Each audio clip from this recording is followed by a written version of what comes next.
संतों में सर्वोत्तम संत सतगुरु रविदास जी महाराज जी के चरणों में कोटि कोटि नमन करते हुए सतगुरु महर्षि वाल्मीकि के चरणों में भी कोटि कोटि नमन करते हुए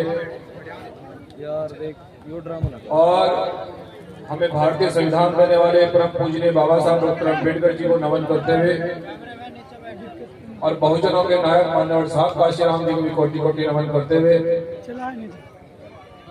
और हमारे संचालक महोदय मुझे अपनी बात को रखने का अवसर दिया, आपका भी बहुत बहुत धन्यवाद। और इस भारत में एक नई क्रांति और नई ऊर्जा उत्पन्न करने वाले और बहुजन समाज में बहुत बड़े पैमाने पर परिवर्तन करने वाले इस युग के महान संत सतगुरु समनदास जी के चरणों में कोटि कोटि नमन करते हुए और मंच पर उपस्थित इस डेरे के संत विनयदास जी, हमारे चौहान साहब और सभी तमाम जितने भी संत बैठे हैं, आप सभी का बहुत बहुत ज्यादा सत्कार करते हुए और ये उम्मीद करते हुए कि आपका आशीर्वाद इस देश की जनता के लिए, खासकर बहुजन समाज के सेवा के लिए हमारे ऊपर बना रहे। बहुजन समाज के लोगों आज प्रत्येक वर्ष की भांति आने का सौभाग्य प्राप्त हुआ और एक ऐसे संतों का हम लोग मार्गदर्शन करने के लिए यहाँ पर पहुंचे हैं। बहुजन समाज के लोगों, इस पर अगर विचार किया जाए, इस पर अगर चर्चा की जाए, खासकर मेरी माताओं बहनों जितनी बड़ी संख्या में यहाँ पर इकट्ठा हुई हैं, मुझे ये कहते हुए बड़ी प्रसन्नता हो रही है कि अब हमारा बहुजन समाज, वो बहुजन समाज संतों महापुरुषों के रास्ते पर वो चलने लगा है। जो अधिकार बाबा साहब डॉक्टर अम्बेडकर ने हमें दिया, उस अधिकार से, उस शिक्षा से प्राप्त करके आज ऐसा देखने में प्रतीत हो रहा है कि आज हमारा बहुजन समाज अपने संतों महापुरुषों का मार्गदर्शन करके सामाजिक, आर्थिक और राजनीतिक परिवर्तन बड़े पैमाने पर करने जा रहा है। माताओं बहनों, बुजुर्गों, नौजवान साथियों, जिस कार्यक्रम में आज आप लोग यहाँ पर उपस्थित हुए हैं और जिस मिशन को सतगुरु समनदास जी महाराज जी ने आगे बढ़ाया है, ये आंदोलन 650 साल पहले सतगुरु रविदास जी ने शुरू किया। क्योंकि जितने भी महान संत हुए हैं, जितने भी बहुजन संत और महापुरुष हुए हैं, उन्होंने समानता की बात की है, बराबरी की बात की है, सबको रोटी, कपड़ा और मकान की बात की है। जब विरोधियों को, तानाशाहों को यह पता लगा कि एक बहुजन समाज में एक ऐसा संत एक ऐसा आंदोलन चला रहे हैं कि अब किसी का राजपाट नहीं बचेगा, अब जो जितनी मेहनत करेगा उसकी मेहनत का उसको फल अवश्य मिलेगा, जातिगत आधार पर उत्पीड़न नहीं होगा। किसी संत ने एक ऐसा आंदोलन छेड़ा है कि सबको रोटी और कपड़ा मकान मिलेगा। तो बड़े बड़े राजाओं ने, तानाशाहों ने ये देखा कि ये कौन पंथ है। जब पता लगा कि वो भी एक दलित समाज से, जिनको अछूत कहा जाता था, जिनको कोई अधिकार नहीं था, ऐसे समाज से एक ऐसे संत आए जिन्होंने समानता की बात की है, जिन्होंने सबको अधिकार की बात की है, जिन्होंने कहा है कि सबको रोटी, कपड़ा और मकान मिलना चाहिए। बड़े बड़े राजाओं ने पूछा कि रैदास आप क्या चाहते हैं, गुरु रैदास जी आप क्या चाहते हैं। गुरु रविदास जी ने कहा कि ऐसा चाहूं राज में जहां मिले सभी को और छोटे बड़े सब समान बसे। गुरु रविदास रहे प्रसन्न कि हम ऐसा राज चाहते हैं, हम ऐसी व्यवस्था चाहते हैं जहां सबको रोटी, कपड़ा और मकान मिले। यहाँ किसी को ऊंच नीच भेदभाव की भावना से न देखा जाए। इस आंदोलन की शुरुआत 650 साल पहले हुई, लेकिन खासकर माताओं बहनों, मैं आपको ये बताना पूरे विश्वास से कहना चाहता हूं कि आज हमारे देश में छुआछूत बंद हुआ। और मैं उन भाइयों से भी कहना चाहता हूं जो लोग बड़े बड़े डीजे लेकर भूत प्रेतों के पूजने के लिए जाते हैं, उन भूत प्रेतों की फोटो आज भी अपने घरों में लटकाकर उन्हें मानते हैं और अपने महापुरुषों को भूल गए हैं। यह व्यवस्था इसलिए परिवर्तन नहीं हुई। सतगुरु रविदास जी का सपना आज भी इसलिए देश में पूरा नहीं हुआ कि जो सतगुरु रविदास जी ने जिस आंदोलन की शुरुआत करी उसको बहुजन समाज नहीं समझ पाया। उस आंदोलन को बहुजन समाज इसलिए नहीं समझ पाया। इसलिए आज भी बहनों, आज भी राजस्थान बिहार जैसे प्रदेश में आज भी हमारी बहनों बेटों का अपमान होता है। आज भी हमारे लोगों को मूछ रखने पर मार दिया जाता है। क्या यह छुआछूत बंद हुआ? क्या यह समानता समाप्त हुई?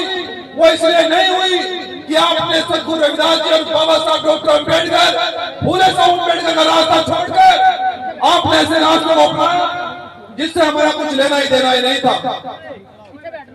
हमने बाबा साहब डॉक्टर अम्बेडकर की दी हुई शिक्षा से, आरक्षण की दी हुई नौकरी से उस पैसे को भूत प्रेतों पर खर्च कर दिया। और जब आप भूत प्रेतों को मानोगे तो तुम्हारे घर में भी भूत प्रेत दिखाई देंगे, बहुजन संघ महापुरुष नहीं दिखाई देंगे। कड़वा लेकिन मैं क्षमा चाहता हूं संतों से। मैं ये बात इसलिए कह रहा हूं कि हमारा बहुजन समाज और सभी संत मिलकर जो हमारे प्रोग्राम होते हैं, जो हमारे समागम होते हैं, जो गुरु रविदास जी के सत्संग होते हैं, उसमें पूरा बहुजन समाज बढ़ चढ़कर हिस्सा लेता है। वो मेहनत मजदूरी का पैसा, बाबा साहब डॉक्टर अम्बेडकर कहते थे कि अगर तुम्हें दान देना है, अगर तुम्हें पैसा खर्च करना है तो जाओ बहुजन संत महापुरुषों के नाम पर करो, शिक्षा के नाम पर करो, अन्यथा आपका उद्धार नहीं हो सकता है। बहुजन समाज के लोगों, अगर आप अपनी उन्नति चाहते हो, माता बहन, अगर आप ये चाहते हो कि समाज में परिवर्तन हो, या मेरी जो बहनें बैठी हैं, आप चाहते हो कि डीएम और कलेक्टर बने, जिस दिन तुम डीएम और कलेक्टर बनोगी, किसी का माई के लाल ने दूध नहीं पिया तो तुम्हारी तरफ आंख उठाकर देखे। मैं आपसे पूरे विश्वास के साथ कह रहा हूँ। हमारी बहनों का अपमान इसलिए होता है, हमारे भाइयों का अपमान इसलिए होता है कि हमने गुरु रविदास जी की फोटो अपने घर में नहीं लगाई, अपने घर में संविधान नहीं रखा, बाबा साहब डॉक्टर अम्बेडकर की फोटो घर में नहीं लगाई, ऐसे भूत प्रेतों की फोटो लगाई जिनसे हमारा सदियों से तक नहीं लेना देना रहा, जिनसे कोई मतलब नहीं है। लेकिन बाबा साहब ये कहते हैं अपने शब्दों में, अपनी वाणी में जाते जाते कहते हैं कि बहुजन समाज के लोगों, अगर तुम इस कारवा को आगे नहीं ले जा सके तो इस कारवा को पीछे भी मत जाने देना।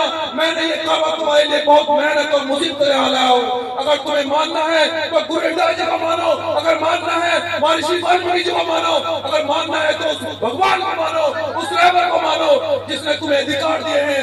जो व्यक्ति तुम्हारे लिए लंदन में गोलमेज कॉन्फ्रेंस में लड़ा है, जो ने कहा कि संविधान में अगर मेरे समाज को अधिकार नहीं दिए जाएंगे तो मैं संविधान लिखना बंद कर दूंगा, ऐसे महापुरुषों को आपको मानना होगा। बहुजन समाज के लोग, अगर आप लोग सतगुरु रविदास जी का सपना पूरा करना चाहते हो, अगर आप लोग सतगुरु समनदास जी का सपना पूरा करना चाहते हो, ये जो संत हमारे मंच में बैठे हैं, क्या इनका क्या उद्देश्य है? आपने कभी सोचा है?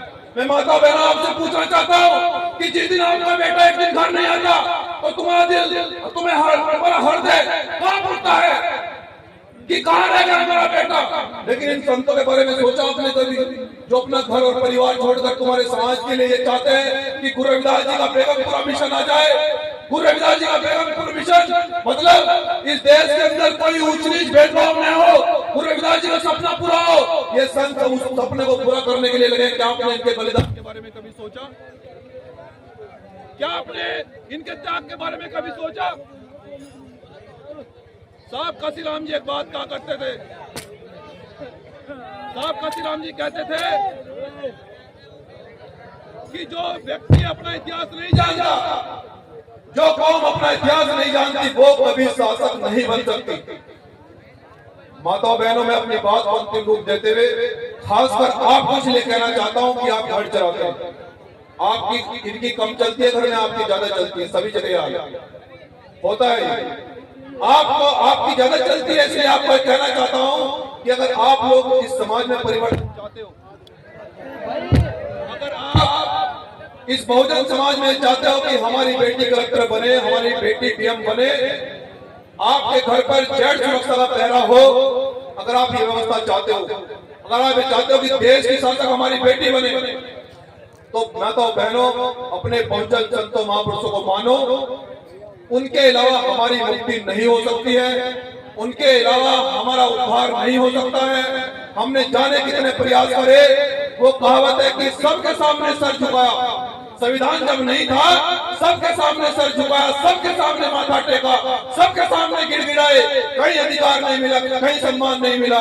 लेकिन जब से संविधान आया है, जब से गुरु रविदास जी को पढ़ा है, तो अगर कहीं खरोच भी आती है तो हमारा बाबा साहब का दिया संविधान 307 लगा के जेल भेज देता है। उस आदमी को आप जानते हो, ये सम्मान इन महापुरुषों ने दिया है, उन मनवादी लोगों ने नहीं दिया है। तो इसलिए मैं कहना चाहता हूं कि मुझे पूरा विश्वास है कि आप लोग मनवादी के रास्ते छोड़कर आप इन भूत प्रेतों को मानना बंद करोगे और अपने संतों महापुरुषों का मार्गदर्शन करोगे और आगे बढ़ोगे, निश्चित रूप से आगे बढ़ोगे।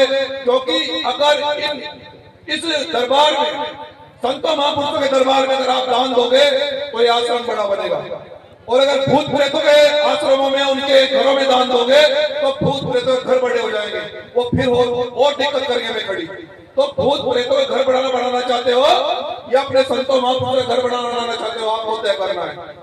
अपनी वाणी को विराम देते हुए जय भीम, जय भारत, जय गुरु रविदास, जय गुरु समनदास जी महाराज। धन्यवाद।